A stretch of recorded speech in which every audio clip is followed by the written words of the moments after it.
যতটুকু কঠোর হওয়া দরকার ততটুকু কঠোর। দেখেন, যেখানে লঙ্ঘন হয় এই নিউজটা বেশি করে ফলাও করে প্রচার হয়, কারণ আমরা যে অ্যাকশনগুলো নিই ওটা ওইভাবে ঠিক মিডিয়ায় হয়তো আসছে না, কিছু কিছু আসছে।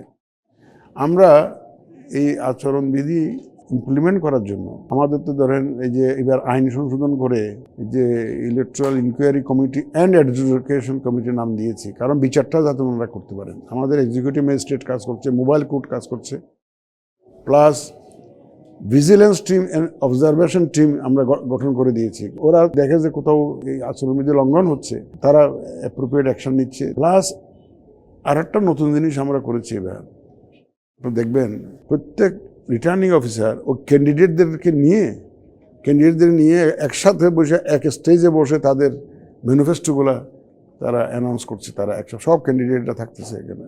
এটা একটা নতুন উদ্যোগ।